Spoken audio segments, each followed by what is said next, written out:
Najib Telma, des actualités uniques, dynamiques et renversantes dans le journal TV.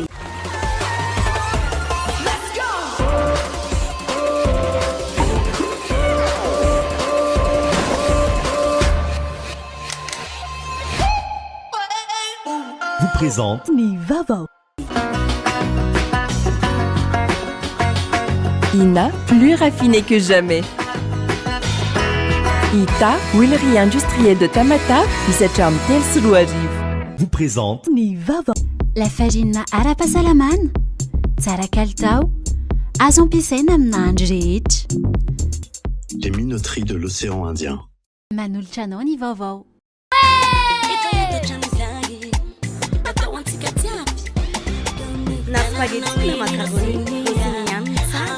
Manolotra anao ny vaovao. En octobre, Batimax vous offre 15% de réduction sur tous les articles.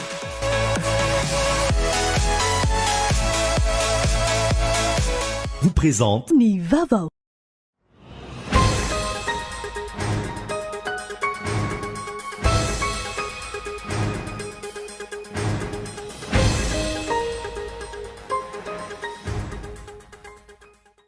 mienjana ny tady eo amin'ny roapolona sasany sy ny solombavam-bahoaka voafidy tao Antsalova taorian'ny asandalo ny tranga tao Ambatomainty be kopaka ny 7 oktobra mipony izay manameloka ny solombavam-bahoaka ho ambadiky izay mitaky nisian'ny fanjakana tandalana ny filoha nasionaly ny antoko ho avy nandritra ny feonany tambikamba ny antoko tany Vangaindrano tsy ekena ihany koa izy ny hitohizan'ny fanondrana antsokosoko ireo harem-pirenena mampiahiareo olo-pirenena ny vozotry ny fividianana amin'ny taona 2022 sy ny mety ho vokatrizay misy arak'izany no misy safidy tsy soratra anarana ho isan'ireo mpifidy anatin'izay tsy mitsaha-mitombo ny olona mitondra ny tsimikaretina via sida any amin'ny faritra atsimo andrefana amin'izao fotoana izao tsy handray anjara amin'ny fividianana ho filoha hitarika amin'ny parti conservateur sy amin'ny mahatoerana praiminisitra Boris Johnson praiminisitra britanika teo aloha fanapakevitra izay heverina namora ny lalana makany amin'ny fanendrena ny Rishi Sunak ministry ny fitantanam-bola teo aloha ny antsiprian'izay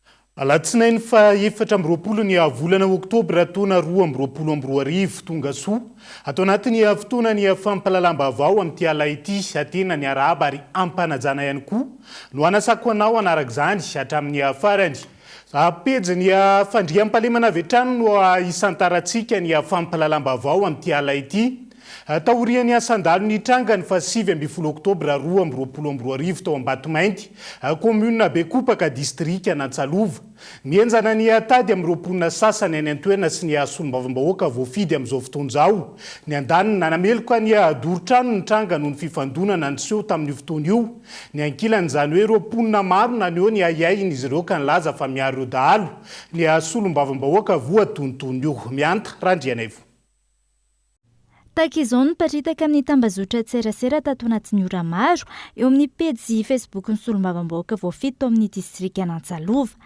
Araka ny sary sy ny soratra nanao antso ny solombavam-bahoaka ity ary nampita vaovao fa trano mahery ny 30 sy fianakaviana latsaka ny 100 no traboina ankehitriny vokatry ny fandoroana trano nataon'olona maro tany amin'ny distrika n'Antsalova iny. Ora vitsy taorian'ny fipariahany vaovao sy ireo sary tamin'ny pejy Facebook ireo niakatra ny fahatezerany mponina maro nandiso avy hatrany ny filazan'ny solombavam-bahoaka ity ary ny tantarany zava-niseho. Dahalo koa tonga tamin'ny andro larobia eo dia avy koa zany dahalo maro ho alohan-jatony nilitsy teto amin'ny Ambatomainty amin'ny tanà misy anakaheto dia nisy mpitandro ny filaminany moa teto dia nikokoky ireo dahalo ireo bakagny hoe zahay avy fa zahay tsy matavy satria misy ny dipité ambadiky misy anay eo izay zany miteny dahalo ireo ka nisy mpitandro ny filaminany misy letina teto sy ny CBN Bekopaka sy ny tarika lima maromaro sy ny miaramila adjutant ndraiky tsy niary teto zany ka rebaky le dahalo zany nandeha nandrosy avy ambara namora komby dia nifampitifitry ndraiky teo andrefa tanàna maty ny mpitandro ny filamenany eo ny dahalo raiky dia nyroso ny piraidina maro nagnorika ny diany regny zany dia niakatsy nagnana kilimiraka mbo nisy poabasy koa zany ty avy tota kilimiraka zay reo agnetany dahalo reo tao dia nitsofoka ao le dahalo amin'ny tana ao dia ao zany rivotsy ny fokony piraidina sy ny mpitandro filaminana nagoro an-tragno reo tragno anaky fito raha maro fanteny azy raha tsy enina noroan'ny piraidina tao noreo fitoben'ireo dahalo reo mangataky ny anareo fahefana hagnampy anay fanjakana sy nareo agny voafidinay zay veko eto hamonjy ny anaky anay. Nanamafy ireto mponiny ireto fa niantranoana dahalo ireo trano voadoro ireo naneho ny ayainy manoloana ny mety tsy ifandraisan'ny solombavambahoaka sy ny mpanao ratsy manoloana io izy ireo. Gaga ny rehetra rehefa nahita ny publication amin'ny resaka doro-trano aleo azavan'le resaka eto tsy nanao recoupement akory izy tsy ny descente sur terrain akory izy fa tonga de nandray ambolony ary zao tratran'izao zavatra miseho zao. Tiako tenena de nisy asa fanafian-dahalo tamin'ny 19 oktobra teo tao Ambatomainty tanàna kely eo izy io. Tamin'ny farany amin'izay narainy fokon'olona sy ny mpitandro filaminana dian'ireo dahalo zay tsy niafina ntsony fa imagine vatsika dahalo enimpolo zany ary raha dia miaraka amin'ny raha niakatra amin'ny tanàna atao hoe Ankilimiraka. Ankilimiraka ao tanàna nivotrehan'ireo dahalo reo ary mbola niatrika ireo dahalo tamin'ny andro ny akrosage niakatra teo mbola aloha niakatra ny tanàna ny mpitandro filaminana sy ny fokon'olona mbola nisy tifitra basy tao. Gaga zany zahay eto nandraindraikitra am'izay le mpitandro filaminana sy ny fokon'olona nandravan'le tanàna teo valo no isaky ny tanàna teo tafo bozaka daholo niravan'le fokon'olona tanàna ny nidoran'ny fokon'olona le tanàna satria napiatrano le dahalo ny basy roa tratratena amin'ny dahalo dia ny an'ny rangahy atao hoe Atsify avy amin'io tanàna io ihany. Gaga zahay zany fa misy zony dahalo am'izao anavan'ny député publication amitsika miteny zao maninona tsy azavaina le izy hoe avy amin'iny natonga ny le tanàna ny rava fa taony dahalo. Manao antsony sy ny fanadihadiana lalina mikasika ity raharaha ireo mponina maro ankehitriny. Etsakilany nandiso ny fanazavan'ny mponina sasany io ny solombavambahoaka ity raha azo tamin'ny alalan'ny antso an-tariby. Zaho moa dia taloha fa tamin'ny fotoana io tany amin'ny commune Masorivo dia tsy hitako maso le zavatra tamin'izay fa ny feony oentindreo no entiko agnazava amin'izao dia midorandreo tanàna Kilimraka no entindreo zay zakandreo nodorandreo ny varin'olo tanimbary. Rehefa nitranga zay zavatra zay dia niantso ay ireo vahoaka reo niantso ay dia ny tanàna hoe misy problème ty aminay misy député.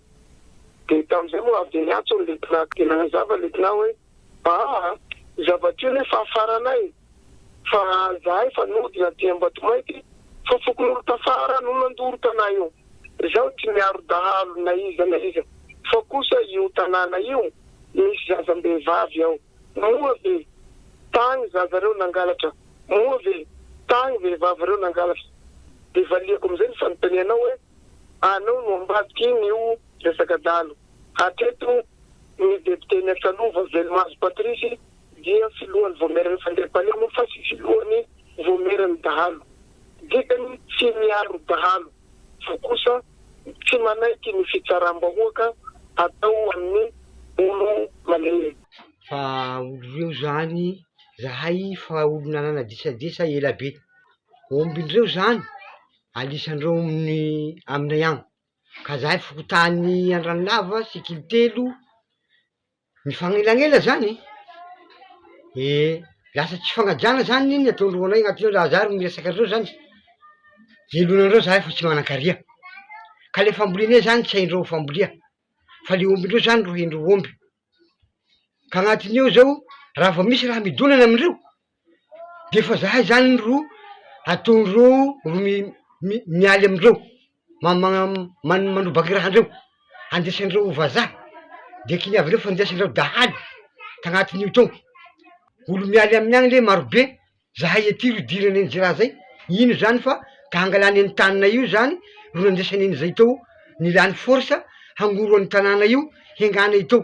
Any an-toerana manatontosa fanadihadiana mikasika ity raharaha ity amin'izao fotoana izao ny eo anivon'ny Zandarmaria-Pirenena. Ny valin'ny fanadihadiana araka izany no ahafantarana na ny votoatin'ny olana sy ny isan'ny tranomay ary ny mety ho toy ny raharaha.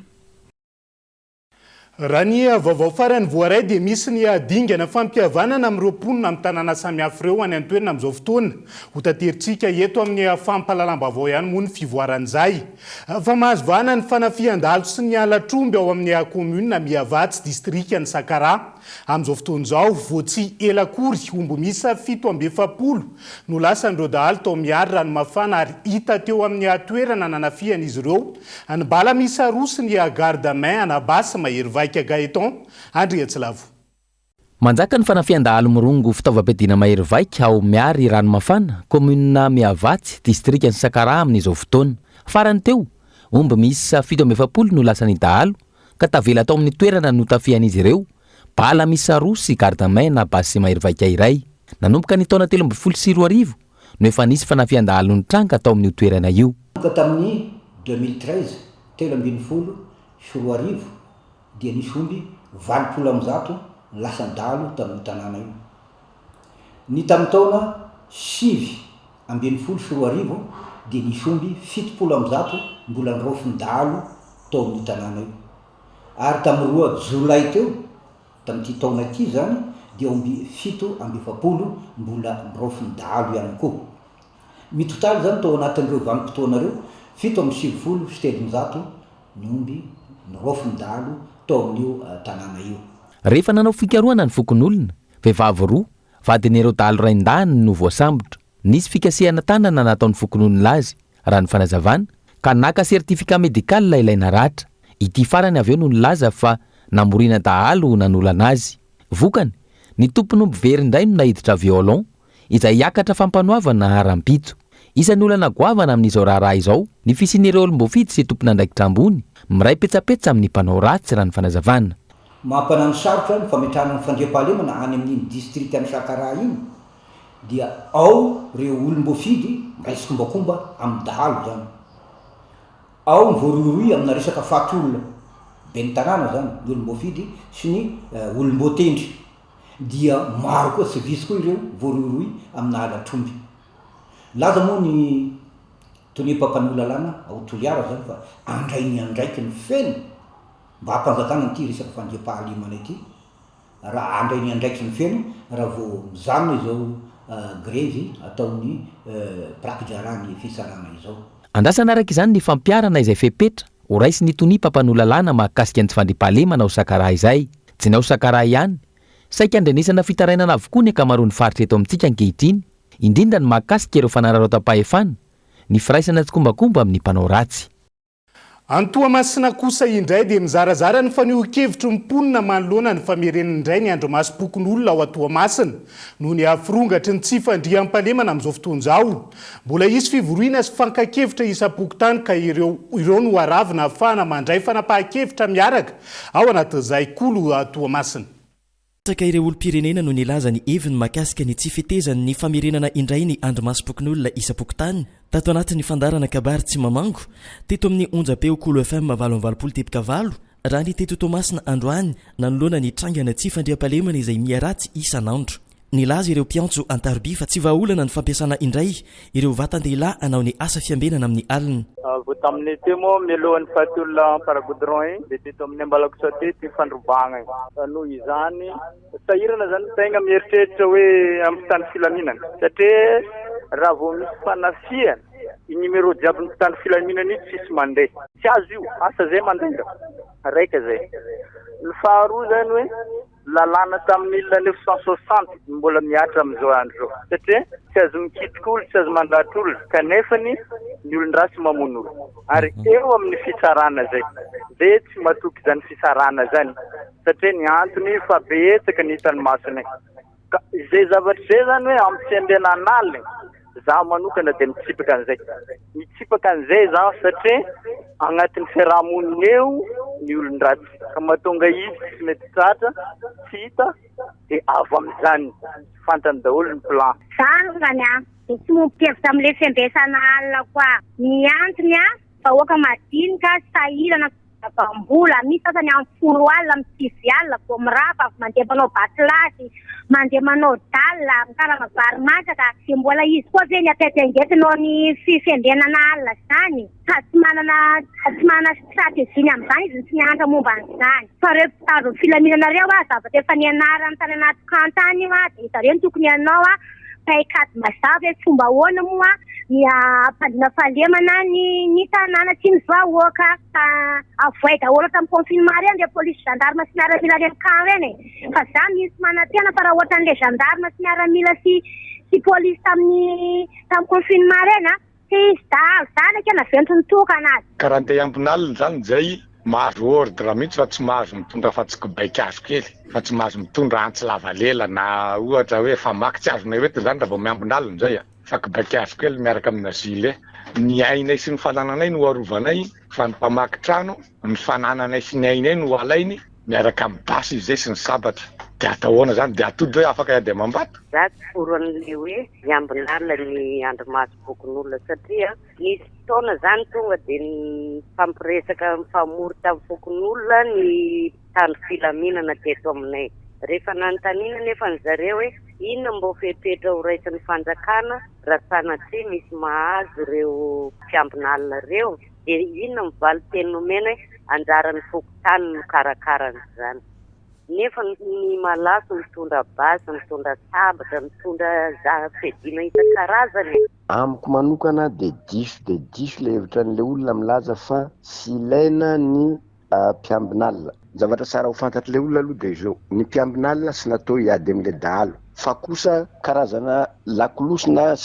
isignalina n'ilay mpitandro filaminana rehefa mahita olona sy mazavazava miditra amin'le fokotaniny sarosarotra kokoa an'le dahalo hiditra amina toerana efa misy mpiambina au lieu de toerana hoe io fa matory daholo le olona miditra izy dia magnano ny ataony ny mpiambinalina dia averiko foana fa sy natao hiady amin'le dahalo fa natao kosa isignalina n'ilay mpitandro filaminana raha ohatra ka misy olona hita fa miodiody amin'le toerana amin'ny alina satria ny mpitandro filaminana eto Tamatavy reto tompo dia sy asagna ny tokantrano ny Tamatavy sy rairay mihitsy zay zany zavatra tsara ho fantatry le olona resaka amin'le tribunal ty koa zany io koa zany anisany mampirongatra n'ilay tsy fandriampahalemana satria zay tratra tonga agny dia hitansika le valiny anisany mampiraviravy tagnana an'le olona taorian'ny trangana afatesana ray mpianakaviana 12 taona omaly vao maraina tao Tanambao-Veriry ny aona tamin'ny fokon'olona tao anatin'ny fokotany io ny mpitandro ny filaminana ny fandinika ny amin'ny fifanomezan-tanana amerenana indray ny fandriampahalemana ho an'ny isa-tokantrano ny laza ny lehibe ny hémorrague fa noho ny velaran-tany midadasika loatra no mampanano sarotra ny fifehezana ireo olon-dratsy niditra tamin'ny resaka fanentanana ny vahoaka isaky ny fokotany amin'ny fanaovana ny andromaso bokon'olona tato ato zany somary nisy trangana tsy fandriampahalemana zay nitranga tato amin'ny fokotany Tanambao-Veriry zay nahafatesana ray mpianakaviana anankiray tsy hoe akory ny mpitandro filaminana tsy nanao ny asany fa teo dia teo mihitsy ny mpitandro filaminana telo tonta fa midadasika dia midadasika ty toerana Veriry ty ary hita hoe mbola narisarisa ny fandraisana anjara ny fokon'olona amin'ny fiaretana amin'ny fandriampahalemana amin'ny fokotany misy anazy dia nisy moa zany ny fivoriam-be ny arana tamin'ny président fokotany rehetrarehetra zay nitanterana tamin'ny herinandro lasa teo ka ho fanamafisana sy fanatanterana an'izay dia nidina ifotony zay ho fanampiana reo président fokotany amin'ny fananaovana ny ataontsika hoe fivoriam-be pokon'olona fametrahana ny dina zay isaky ny fokotany dia mety ravina ho dina anankiray ifampifezana ato anatin'ny faritry ny Tomasina mihitsy izy io zany raha ohatra ka mitohy dia ataontsika hoe finiavana amin'izay fampandraisana fahalemana zay eto moa zany dia naverinay fa tsy asan'ny mpitandro filaminana samy irery ny fiarovana ny fandriampahalemana fa tsy misy afa-tsy ny fiaraha-mientana avy any amin'ny vondron'olona ifotony ny ray aman-dreny ara-drazana indrindrandrindra moa zany fa reo tanora zay lasa enta mavesatra ao amin'ny fiaraha-monina satria ny ankamaroan'izy ireo zany dia rehefa tsy misy an'le asan-tselika ataony dia lasa mivary lavo any amin'ny fidoroana zava-mahadomelina misy ny misotro ny zava-pisotro misy alcool dia lasa manatanteraka ny asa ratsiny io efa fantapantatra ihany moa na izany ary reo andehan'ny jiolay mitampiadina eto Tomasina eto misy izy ireo mitondra scooter na andro atoandro na andro hariva misy mandeha andiany maromaro zay fokotany vitsivitsy somary manalavitry ny renivohitra no tena misy anazy ireo dia efa misy fepetra ho raisina araka ndresana zay miaraka amin'ny andromasom-pokon'olona aloha amin'ny fanomezana loharanom-baovao ary misy ihany koa zany paikady manokana ho anay ato amin'ny Moreg mba ho fanatsarana bebe kokoa ny fametrahana zay fandriam-pahalemana zay mampanantena zay fa tsy hoela dia tsy maintsy ho tratra ny mpitandro filaminana ireo olona vandoza iny ataontsika hoe fanafiana na rahana vonoan'olona teto Antanambaovererina. Andrasana ny fehikevitra ivoaka isa-pokotany makasika ny resaka dinam-pokon'olona sy ny fananganana ny andromasom-pokon'olona aoriana izao fifanantonana izao.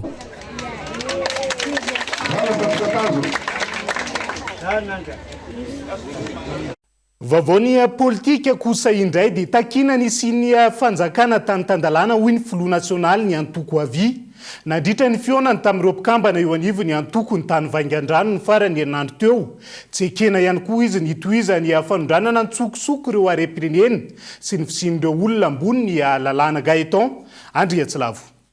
Tsy afaka ny androso i Madagasikara raha mitohy ny gaboraraka amin'ny fitantanana tahaka ny mitranga amin'izao fotoana hoy ny filoha nasionaly ny antoko avy na ny asa vita no ifampitsarana nandritra ny fameloma maso ny antoko tany Vaingandrano. Isan'izany ny fanondranana ny tsokosoko ireo harem-pirenena. Takina ihany koa hoy izy ny fisiny ny fanjakana Tandalana. Ahoana moa no ampandroso antsika raha mbola misy izany trafika zany? Ahoana? Mety ho gaga namanao no teny zany zava-misy zany tsy azo afenina. Tsy azo afenina ka hoe andrasiko mbola tsy samy mamorona fa gazety mamoaka ny fampalalam-baovao rehetra mamoaka an'izany. Zany raha tena tokony ezaka zany tsika hoe ahoana no anafoanana an'ireny trafika isan-karazany ireny. Ahoana no anafoanana an'izany? Tokony mangarara ny fandehanana raha-mpanjakana. Ilaina koa nisy ny fanjakana Tandalana eto amin'ity firenena ity ka nampitondra ianao na entina ianao dia tokony ao ambany lalàna daholo fa tsy misy ny ambony lalàna. Rehefa ambony lalàna moa zany dia tsy azo sazina, tsy azo ampidirina tranomazy, tsy azo atao nininona fa dia ka tsy zany fa misy an'izao na misy an'izao. Ahoana moa no ampandrosoantsika raha izany foana ny ekena. Nanamafy ny filoha nasionaly ny avy fa fifanarahana no atao eo amin'ny samy antoko ka miala rehefa tsy mifanaraka sy tsy mitovy fomba fijery intsony. Fa misy fotoana ny lan'ny avita amin'ny fianiaraka tamin'ny fitotrano miantony tsotro matoa miaraka an'iny atoko anankiroa e tsy hoe fanambadiana mandramata io e alliance io fiaraha-miasa ny tedavina amin'io misy foto-kevitra ny iverina foana hoe manazava an'izany rehefa miaraka hoe zao ny foto-kevitra tokony atao nefa ndefa tena mandeha ny raha tsy akatoavon'ilay eo amin'ny tena fitotranany foto-kevitra dia voatery miataka zay hoe raha izany dia aleo zay miataka aleo zay misaraka aminareo fa manahirana dia ny olona sasany no mieritreritra mamadika palitao tsy ny palitaonay no vanay fa zareo no namadika palitao raha ny tena marina satria tsy nanaraka ny fifanarahana hoe zao ny foto-kevitra ijorotsika zao ny tokony atao état de droit bonne gouvernance démocratie. Tokony ho hajaina ny zon'olombelona sy ny demokrasia indrindra ny fahazoana maneho hevitra ny fisian'ny fifidianana mazava mangarahara ary eken'ny rehetra raha ny fanazavan'ity farany atrany. Fa mampiaiary olom-pirenena ny vozotry ny fifidianana amin'ny taona 2024 tsy ny mety ho vokatrizay amin'ny ankabeny misy araka izany no misy safidy ny tsy soratra anarany ho isan'ireo mpifidy raha ny tamin'ireo faritra maro nanaovana fanadihadiana ankilany ireo karneny seni ihany hatreto no miasa eny anivon'ireo fokotany amin'ny fanavaozana tanteraka ny lisitry ny mpifidy amin'izao fotoan'izao fity nokolony. Tao anatin'ny 420 andro nanombohan'ny fanavaozana tanteraka ny lisitry ny mpifidy. Misy eo amin'ny endrimariny tsy fahalavrariana amin'ny lamina napetraky ny seni ho ireo olom-pirenena. Hatramin'ny androany, tsy nisy ny tompona andraikitra na ireo agent recenseur tonga nandray ny anarana tao an-tokantrano raha ny fanazavany. Io tsy fahatombanana io izay miteraka ahiahy ho an'ireo mponina ka tsy maharesy lahatra azy ireo intsony hitsoratra anarana eny anivon'ny fokotany. Za zany karazana olona tsy dia liana amin'ny fifidianana. Satria za isaky misy fifidianana dia za tsy mifidy. Ny antony dia zay filoham-pirenena tonga ohatrany hoe tsy dia tena mijery le fiainana madinika fa magaga mihitsy zay tonga eo de tsy mijery zay fiainana vahoaka madinika fa zay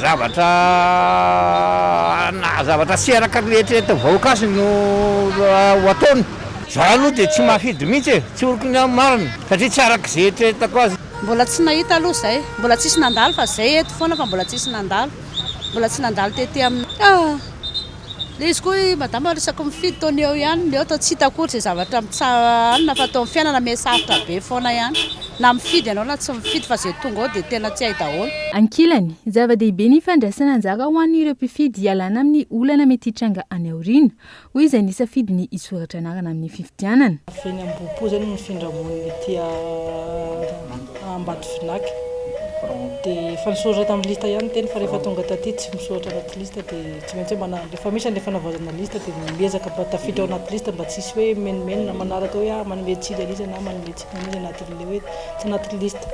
Satria olom-pirenena manana zo de tokony hisoratra foana rehefa tsy voasoratra anaty lista ny fokotany satria adidy koa le mifidy fa tsy hoe atao aitratra. Raha ny tetsy amin'ny fokotany Ambatofinaka manokana ny 120 feno 20 taona no voasoratra anarana hatreto ka ny miisa 9 misy anarana mpifidy 520 no voaangona eo anivon'ny fokotany raha ny fanazavana hatrany. Zany raha eo amin'ny 2000 2300 eo zany no mpifidy zany. Misy ny olona tsy dia tratratrany loatra dia voatery tsy maintsy ato amin'ny fokotany moa zany efa azo mandray foana. Raha tamin'izay ray volana zay zany ny asa nataon'ny CLR moa zany sy ny AR dia eo amin'ny 10% zany ny vitanay. Agent recenseur iray no misahana ity fokotany ity farany izay miara-miasa amin'ireo CRLE miisa 3.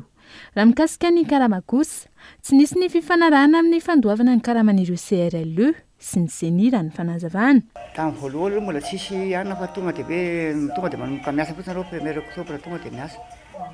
Io moa zany araky ny teny zareo hoe ny ARCN ihany moa zany miankina amin'ny isan'ny zavatra vita no andraisana ny karama. Io moa zany miankina amin'ny zareo ihany hoe menisika ny farany vola ihany le karama sa hoe ao. Ny teneny tamin'izy hoe nanaty ity mantsaiky ny 15 jours dia ateriny ity carnet ity. Dia izy miteny hoe amin'ny farany volana indray nareo manatitra dia amin'ny farany volana kaikaiky ny farany volana zany no meny le vola. Raha ny mikasika ireo tablety tsy hita taratra hatramin'ny androany ity fitaovana izay nosafidian'ny CENI ampiasaina amin'ny fanavaozana tanteraka ny lisitry ny mpifidy ity na any amin'ny faritra na eto afovoantany tsy mampiasa izany. Isan'ny hamafesin'ireo firaisamom-pirenena ny tsy fahatomombanana izay ho ateraky ny fampiasana ireo tablety ireo izay safidin'ny CENI manokana. Isan'ny antony mampalaina ireo olom-pirenena hisoratra anarana ihany koa ireo tsy fahatomombanana samihafa ireo raha ny fanazavana hatrany.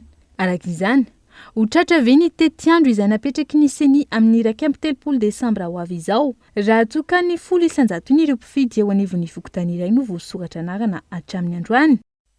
Fa makasika ny fitakiny prakitra rano fitsarana kosa indray. Tsy matahotra ny anapaka ny karamandreo prakitra rano tokona ny tompona andraikitra raha toka tsy miverina miasa izy ireo hoy ny minisitra ny fitsarana tamin'ity androany ity. Nambarany ihany koa fa tsy mbola misy ny fangatana fionana nataon'ireo sindikany prakitra rano amin'ny fitokonana izay ataon'izy ireo hatreto ny sabotsy lasa teo ankilany no nanamafy ny fitokonana izy ireo ny sindikany prakitra rano ny la Ranevson. Tsy emitra amin'ny fepetra tokony ho raisina ny eo anivon'ny ministera ny fitsarana manoloana ny fitokonana ataon'ireo prakitra raha ny fanazavany ny ministra tompon'andraikitra androany. Ny lalàna no manome fahefana ny ministry ny fitsarana hanao réquisition ary efa nanao izany ny tenany tamin'ireo prakitra raha ny tokony. Ratsaivona efa herinandro maro no nitokona ireo prakitra raha ary tsy misy ny service minimum. Ny ato avokoa araka izany ny raharaham-pitsarana tamin'ny faritra maro manerana ny Madagasikara.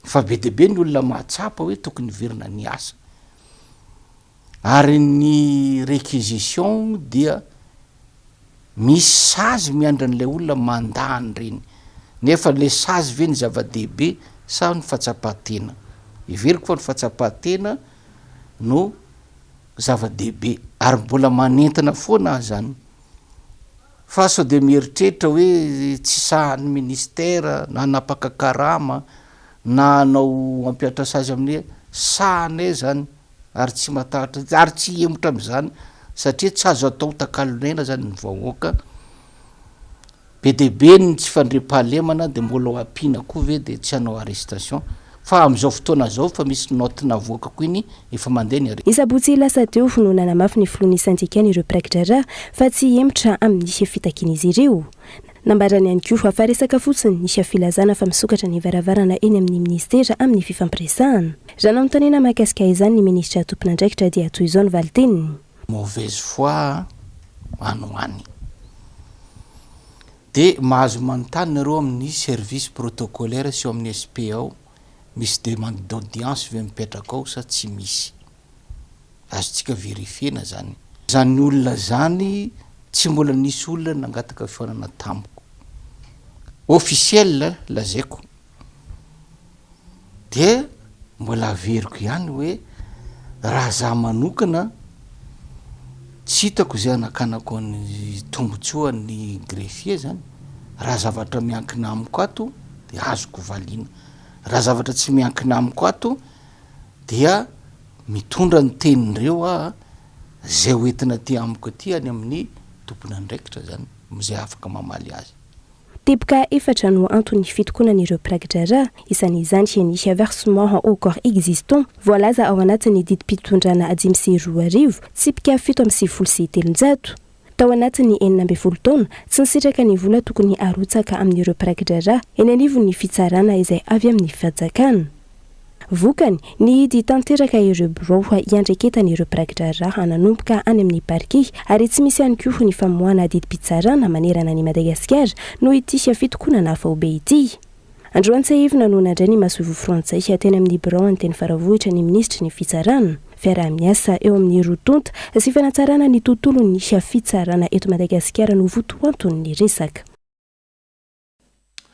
la fomba vao hafa kosa indray dia teboka telo no isan'ny fantohany asa raha ny eto Madagasikara hony teo anivo no ONU ka isan'izany ny resaka fandriam-pahalimana ny resaka fampandrosoana sy ny fampanjakana ny azon'olombelona izay no isan'ny nisongadina nandritra ny fankalazana ny fa 7 taona nijoron'ny firenena mikambana tamin'ity androany ity 4 oktobra 2017 4 oktobra 2024 feno 7 taona katroka androany ny nijoroany firenena mikambana taorian'ny ady lehibe faharoa firenena raiky amin'ny 10 no nifanaiky tamin'izany fa hanao ny ezaka analaverana ny firosoana amin'ny ady ary nisy ny fifanaovantsiny ny fifanarahana na ny charte des Nations Unies ny 10 jona 2017 ho an'ny firenena mikambana nanamafisana ny fahavononany anatratra ny fanambiny afatra ny songadina nandritra ny fanamariana androany L'importance de la journée,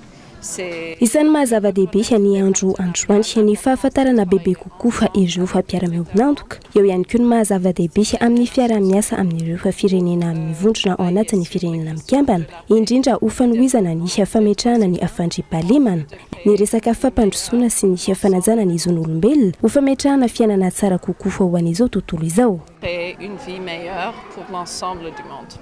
Ho an'ny UNESCO natokana anomezana loka ho an'ireo tanora nandray anjara tamin'ny fifaninanana youth mobile sy ny ECFORPIS natao manokana ho fanamariana ny 7 taona ny firenena mikambana ny androany fifaninanana manodidina ny loha hevitra momba ny tanjony fampandrosoana lovainjafy na ny ODD nentina nampandraisana anjara bebe kokoa ny vehivavy indrindra amin'ireo sehatrasa iandraketan'ny firenena mikambana manokana eto Madagasikara ny tanjona amin'ilay izy dia fantatritsika fa raha ampita hevitra amin'ny tanorsika ny ankamaroan'izy ireny dia moramora kokoa rehefa ampitaitsika amin'ny alalan'ny finday dia izay le afatra namorona ny application zany zareo dia ao anatin'ny application iny misy ireo afatra rehetra tiana ampitaina des applications mobiles destinées aux filles et aux femmes de 13 à 60 ans propriétaires d'un smartphone. Ilay izy misy rubrique anakefatra rubrique conseil miresaka momba ny sexualité féminine rehetrarehetra ny règle ny contraception ny comment compter son cycle sy ny ohatr'izany ny rubrique maladie regrouper ireo aretina sexuelle sy gynécologique be mpahazony vehivavy indrindra maneran-tany indrindrandrindra eto Madagasikara ny rubrique expert regrouper ny listana docteur rehetra reparti eto Madagasikara daholo izy ahafahany victime na ny utilisateur zany micontacte direct le docteur dia ny rubrique 3 mazava ho avy miresaka ny zon'ny vehivavy sy ny lalàna miaro ny vehivavy. Olona manakaja sivily sy miaramila maro indrindra ny misehatra anatin'ny tetikasa ambany fiahin'ny firenena mikambana no tonga nanotrina ny fanamariana ny 770 taona nijoroany ONU teny Ankorondrano. Ny Prime Ministre no solontenan'ny gouvernemanta malagasy teny an-toerana. Fa andeha rahantsika an-tsaritsaika teniteny ny ako ny adian'ny filoha nasionaly ny antoko malagasy miaramiainga tao amin'ny commune Mangindrano a distrikany Bealanana i Mangindrano izay lalana 420 ora tsy ankiato amin'ny fiara raha miala avy eto Antananarivo renivohitra.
Dia izay ihany koa no hoentintsika amin'ny sendro vetivety anaty doka fohy ny mahakasika ny fizakana ny zom-pirenena malagasy na ny code de la nationalité izay andehany anivony anteny meram-pirenena araka ny lahadinika farany teo io ihany koa ny olana teraka ny fahatapahan-jiro amin'izao fotoan'izao rehefa avy eo no anarahantsika izay.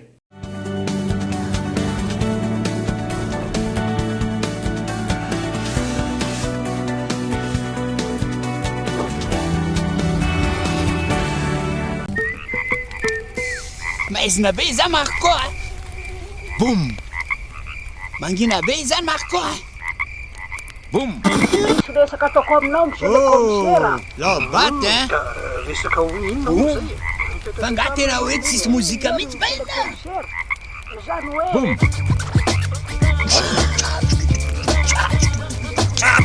vaovao balika boum fitaovana mandeha amin'ny herin'ny masoandro misy tsiro entanana efa miaraka amin'ny radio sy MP3 ary afaka mamahana finday manomboka amin'ny 900 ariary monja isan'andro mandra-pahaveninao ny vidiny manontolo balika mamiratra no avika. Ina dia vita amin'ny soja voafantina mba hampatsiro ireo karazan-tsakafo karakarainao. Ny menaka Ina dia ahitana oméga 3 sy oméga 6 ary ara-pahasalamana no notrikaina entin'ny soja. Ina ilay menaka manome tsirony nahandronao isan'andro.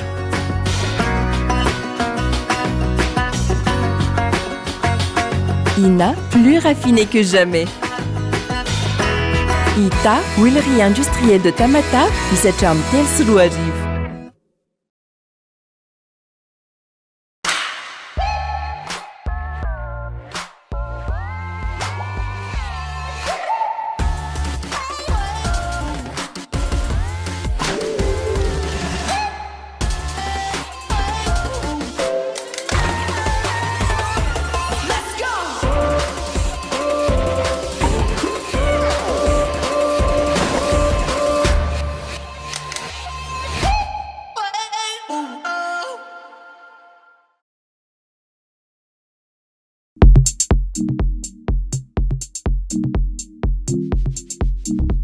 La farine ara-pahasalamana, tsara kalitao, azo ampiasaina amina andro rehetra. Vokatra vita malagasy ary hitanao eny amin'ny mpanjara rehetra. Tsy oela ny lafarina sy le pain amin'ny lanjany 1 kilao.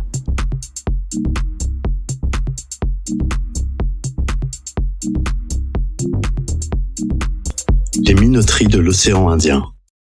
Vita malagasy.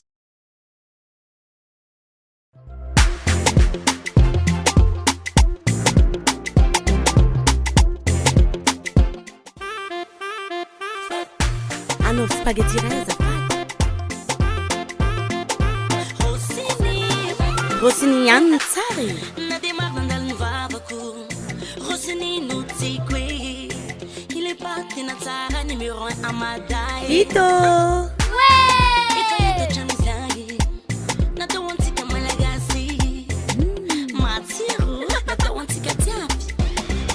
Na spaghetti na macaroni. Rosiny ihany ny tsara.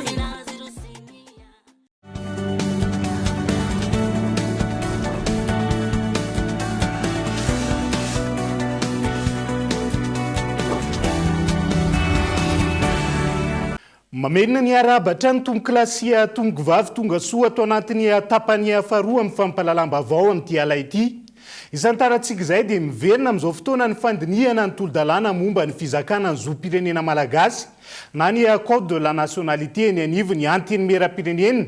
Araka ny lahadinika tapaka ny herinandro lasa teo tolo-dalàna izay entina maritandreo fepetra afana misitraka ny zoom-pirenena malagasy izy io. Eo ihany koa ny fampiaran'ireo lalàna iraisan'ny pirenena nankatoavin'i Madagasikara mahakasika ny fanafoanana. Ireo erisetra rehetra mianjady amin'ny vehivavy sy ny zony ankizy Abraham Randriamanana. Eritaona mahery aty aoriana andalovan'ny tolo-dalàna mikasika ny fizakana ny zoom-pirenena malagasy na ny code de nationalité teny anivon'ny anteny mera-pirenena ny volana Jona 2024. Miroso amin'ny famerenana ny fijerena izany ankehitriny ireo solombavam-bahoaka. Niteraka resabe ary nampisy ahy teny anivon'ny fiarahamonina ny fisinyity tolo-dalàna ity antony nampiematra ny fandinihana azy. Isan'izany mikasika ireo fepetra ahafahan'ny teratany vahiny misitraka ny tany eto Madagasikara. Eo koa ny mikasika ireo sokajin'olona voakasika ny tolo-dalàna. Mbola tsy liova ny lalam-panorena antsika nanomboka tamin'ny 10 miakatra mandritra ny zao marapatonga amin'ny andro andy dia miteny hoe amin'ny tsy afaka ataony vahiny ny mividy ny tany sy misitrika ny zo amin'ny fananantany eto Madagasikara. Nefa ary ny vahiny iray zany ataontsika hoe tsy vahiny zany izy fa ny olona tsy manana tsy mizaka zoom-pirenena zany efa mahazo ny zoom-pirenena mamalagasy anazy dia mora be zany ny fahazahoany misisaka izay zo amin'ny fananantany izay. Olona rehetra izay tsy mizaka zoom-pirenena anankiray zany na tsy manana nationalité na patride na teo alohan'ny fandaninana ity volavolan-dalàna ity na tao arinany dia afaka omena avokoa.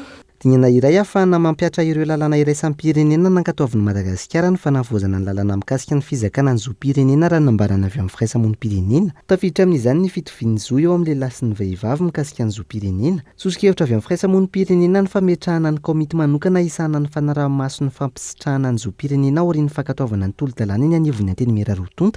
Tokony misy tena ataontsika hoe arofanina sy fipetra manokana mihitsy sy ataontsika hoe komite na komision mihitsy mandinika manokana sy mampiatra ity lalàna vaovao ity. Dia mametraka tena mazava tsara mihitsy manao karazana enquête sy mametraka base de données amin'ny misy tombona tsara sy misy fanamarinana an'izany satria raha ohatra hoe mizarana ohatra ny fizarana bamboty nationalité ity dia raha antsika mahafantatra mety ho vokatrasan'izay. Notanterahina nanomboka androany raha haritra 2 andro any ampefy ny atrikasa mikasika ny tolo-dalàna amin'ny feno zoom-pirenena malagasy na ny code de la nationalité araka ny lahadinika tapaka teny anivon'ny anteny mera-pirenena ny alakamisy lasa teo. Tsy voafaritra kosa hatreto ny fempotona an'olorana ity tolo-dalàna ity eny anivon'ny anteny mera-pirenena.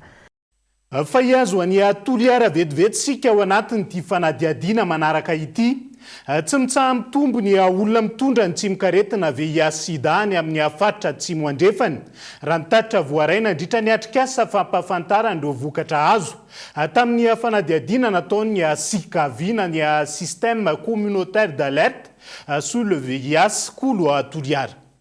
Manodidina ny 700 amin'ireo tonga nanao fitiliana no mitondra ny tsimikaretina VIH ato amin'ny faritra Atsimo andrefana amin'izao raha efa 100 monja izany ny taona 2024.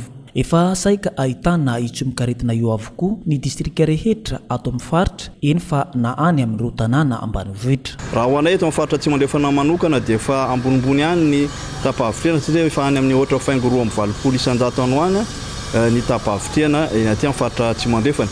Ary raha miteny atsika amin'ireo distrika maromaro raha tsy tenoana ihany hoe zany distrika Morombe zany dia efa misy hatrany amin'ny 3 ao anatin'ny olona 100 no mitondra ny tsimikaretina VIH sida amin'ireo fitiliana izay natao. Ka izay no mahatonga atsika hoe miara misalahy, miara miombonantoka, miara mifanometanana mampidina an'izay tapavitreny tsimikaretina VIH sida zay. Ambony ny ta satria raha oharina tamin'ny 2021 zao tamin'ny 2021 taontsika hoe any amin'ny 700 latsaka kely ihany ireo marary mitondra tsimikaretina VIH anatin'ny taona ray taona zany 12 mois dia efa nahitana olona 200 mahery koa zany ilay mitondra tsimikaretina VIH. Raha oharina tamin'ny 2019 sy 2020 dia 100 latsaka ny 100 eo ireo olona hita fa entre 2021 et 22 ny tombo 200 heny ireo isan'ireo marary tonga tsimikaretina VIH sida.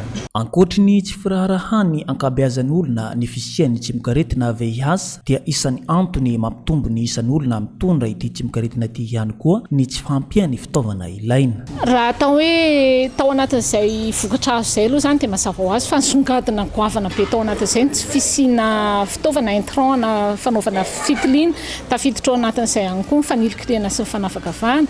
Noho izany zany fametrahana an'ireo fitaovana rehetrarehetra entina anaovana fitiliana izay varavarana idirana amin'ny fahazahoana fisitran'ireo olona mitondra ny tsimikaretina VIH zany ho an'ilay hita mba ahafahana misitraka ny fitsaboana araka ny tokony izy zany. Izay zany aloha raha atao hoe mipetraka amin'ny vokatra azo tamin'izay fanadiadiana izay. Kanefa ny ihany koa dia tanjona anankiray goavana dia fahafahan'ireo mora andairany tsimikaretina ary indrindra ireo mitondra ny tsimikaretina ahafahan'izy ireo misitraka araka ny tokony ho izy ary mitovy amin'ny olon-drehetra izay ilay équitable amin'ny resaka fizaha-pahasalamana ary ny fandraisana tanana ara-pahasalamana. Ho fanahirana ireo tompon'andraikitra sy fanamafisana ireo paikady hampihenana ny fianaky ny tsimikaretina VIH dia nisy ny atrikasa fampahafantarana ny vokatry ny fanadiadiana tao anatin'ny tetikasa sikavi na ny système communautaire d'alerte sur le VIH izay nandraisan'ireo mpiantsehatra rehetra anjara teto Toliara. Fa nivondrona ny solotenan'ireo tantsapa mokatra lavanilina ao Sambava amin'izao fotoana izao izay natsiaro tratry ny fivadiam-pitokisana teo amin'ny fivarotana ny vokatra izy ireo tamin'ny mpandraharaha ara-toekarena ka tsy nanome ny vidim-bokatra izy ireo izay tafiakatra hatrany amin'ny 2 miliara ariary misy amin'izy ireo no efa nanomboka ny taona 7 no nikatso tao amin'ilay mpandraharaha ny vola ka tsy mbola voaray hatramin'izao fotoana izao fanampanazavana. Ka izy io zany ny vidy lavaninay tsy trosa na maison sec sans provision zahay na maison lettre d'essence sans provision hatramin'izao tsy nahazo vola. Mitentina 10 miliara FMG ny volanay amin'ity mpandraharaha-pisoloky ity. Mahatsapataigna zahay andre matao filoha tena voasoloky no voafitaka amin'izao dia efa diranovana. Ary maro aminay mpamboly miatrika hitanao reto anagnan'ologno trosa, anagnan'ny banky trosa. Volanay anefa tsy voaefana. Fa la fomba vao hafa kosa indray dia andray anjara amin'ny COP 27 izay ho tanterahana any Egypte i Madagasikara ka nanatanteraka atrikasa famolavolana paikady entina hiatrehan'izany ireo tompon'andraikitra samihafa voakasika tao anatin'izay ny sihatry ny fambolena no isany atao lara-pamena ao anatin'io indrindra manoloana ny fiovan'ny toetrandro amin'izao fotoana izao. Ny la Rana Evson.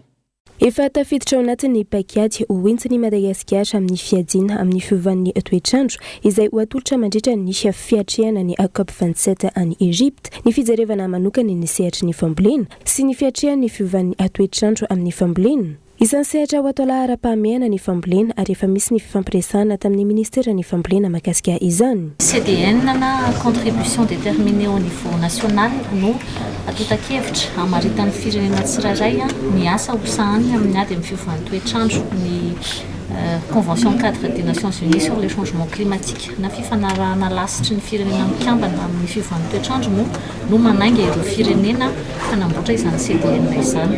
Ankehitriny Madagasikara dia efa eo andala mpamaranana ny fanamboarana ny CDN faharoa na CDN mise à jour. Efa nakatoavina teo amin'ny lafiny teknika izany ary hoentina ankatoavina eo anivon'ny gouvernemanta. Rehefa izay dia efa hanana CDN faharoa ny firenentsika ka ao anatin'io no hijerena hoe inona avy ny asa atao. Ao anatin'ny CDN vaovao io moa dia efa ilaza Madagasikara fa hampiakatra ny ambition na hoe hampiakatra ny fahafahany mitroka ny entona mangeza fanana sy ny fanenana ny famoahana entona mangeza fanana. Firenena afaka misitraka ny loharanom-bola amin'ny sehatra iraisam-pirenena entina hiatrehana ny fiovan'ny toetrandro i Madagasikara ary hisy ny fifampiresahana amin'ireo firenena lehibe amin'ny hisitrahana izany antony isan'ireo firenena mizaka betsaka ny fiovan'ny toetrandro i Madagasikara. COP africaine aty Afrika no anaovana ny COP amin'ity indray mitohaka ity. Maro ny adivaritra sy ny négociation izay atao manoloana ny firenena matanjaka satria fatatsika Madagasikara dia anisan'ireo firenena mizaka ny voka-dratsiny fiovan'ny toetrandro na dia tsy anisan'ny firenena mpandoto ary na ny firenena mpamoaka entona mangeja fanana.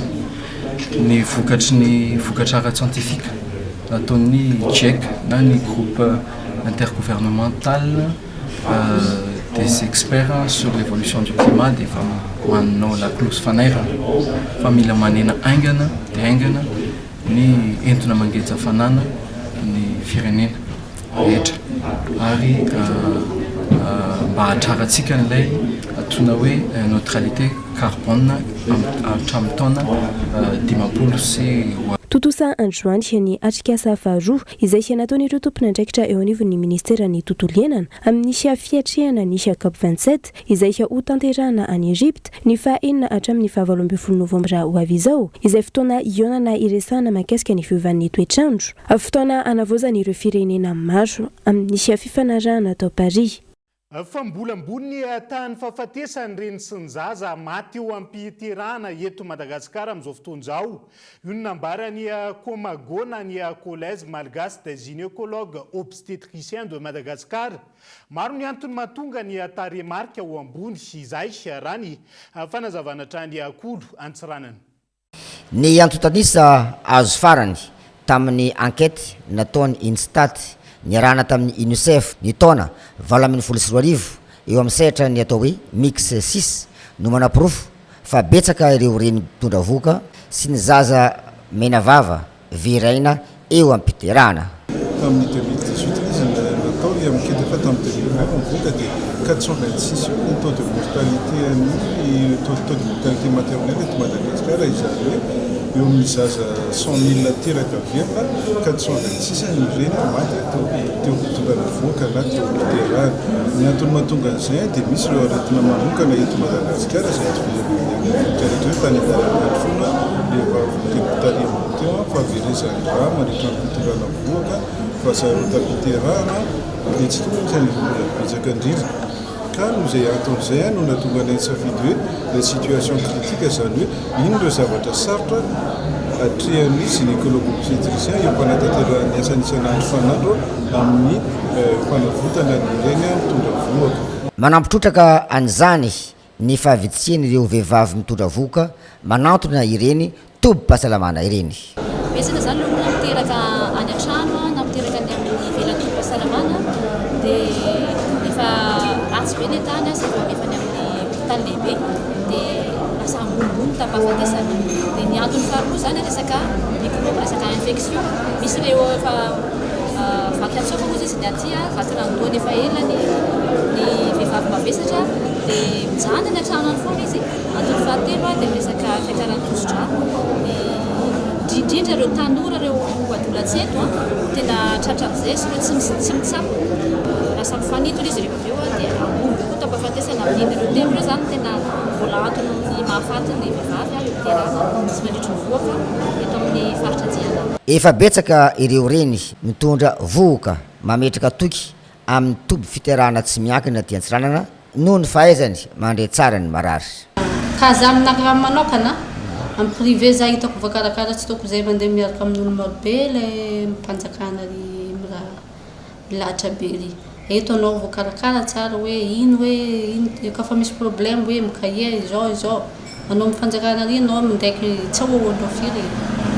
Amin'ny privé zegny tegna azoko antoko zegny naliagna zany mandeha tamin'ny privé. Roa andro dia ny faharoapolo sy 20 ny volana oktobra tamin'ity taona 2024 ity no nanamariany Comago ny androny fa 410 tao amin'ny hôtel de la Poste ny Diego Suarez. Dia izay ihany koa no hoentintsika miampita ao anatiny maresaka iraisan'ny pirenena amin'ity alina ity. Tsy handray anjara amin'ny fifidianana ho filoha hitarika ny parti conservateur tsy amin'ny toerany. Maha-Prime Ministre azy Boris Johnson na Prime Ministre Britannique teo aloha raha ny fanazavany izay fialan'izay no heverina fa anamora ny lalana makany amin'ny fanendrena azy ho an'ny Rishi Sunak, ministry ny fitantanam-bola teo aloha. Roa andro tao arian'ny nametrahany Liz Truss fialana. Niverina tao an-toerana rehefa niala sasatra tany Karahiby i Boris Johnson ary nanao karazana propagande maimaika. Nilaza ho nahazo fanohanana na parrainage avy amin'ireo solombavam-bahoaka conservateur miisa 100 izy. Salanisa ilaina amin'ny firotsahana amin'ny fifananana ho fiverenana ao Downing Street. Nilaza indray nefa izy ny tsy handray anjara amin'ny fifananana. Tao anatin'ny andro vitsivitsy, fekevitra mampalahelo no voaraiko teny hoe tsy io no tokony atao, hoy Boris Johnson. Raha ny fanazavany tsy ahita fahombiazana amin'ny fitondrana firenena raha toka tsy manana antoko politika miraina ao anaty parlemanta. Mbola manana olana tsy vaovao ity Prime Ministre teo aloha ity. Ahina ho nandainga teo anatrihan'ny Chambre des Communes rehefa nilaza ho tsy nikarakara fety maromaro nandritra ny fihiboana izy. Isy ny komity manokana hanao fanadihadiana mahakasika izany ary heverina hanomboka ny Novambra ho avy izao izany. Tranga izay miteraka ayay amin'ny maro hoy ireo mambra ao amin'ny parlemanta sasany. Mila fitoniana sy filaminana izahay alohan'ny zavatra rehetra. Mila fahaiza mifehy ny asa izahay, indrindra amin'izao fotoan-tsarotra andalovan'ny firenena izao. Azo antoka hitondra fikorotanana i Boris hoy ny fanehoan-kevitry ny ministra avy ao Irlande Avaratra. Nahasalanisa 100 avy amin'ireo solombavam-bahoaka kosa i Rishi Sunak, resin'ny Liz Truss izy tamin'ny fifananana tamin'ny septambra farany teo. Heverina fa hanana ny vitana rehetra nefa izy andreseny amin'ity fifidianana manaraka ity. Tapitra treto ny fotoanantsika ho an'ny androany ankasitrahana feno ianao nanaraka ny fampalalam-bavao hatramin'ny farany. Mavesabesatra ny fiatombohan'ny herinandro toy izao ka ampifaliana trany. No hitondrana ny teny fankahirezana ho antsika makivakiana anatin'ny fahasalamana sy fahombiazana trany. Ity herinandro vaovao ity. Mandram-piona ho amin'ny ara-mpitsondray ary veloma tompoko.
En octobre, Batimax vous offre 15% de réduction sur tous les articles.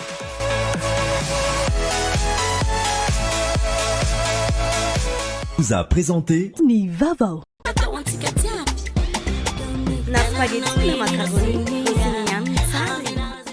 Vous a présenté Ni Vavo.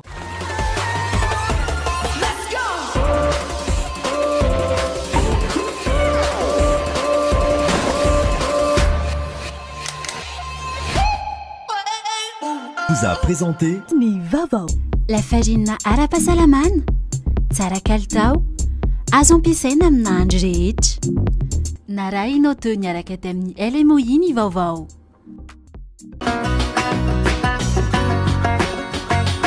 INA, plus raffiné que jamais.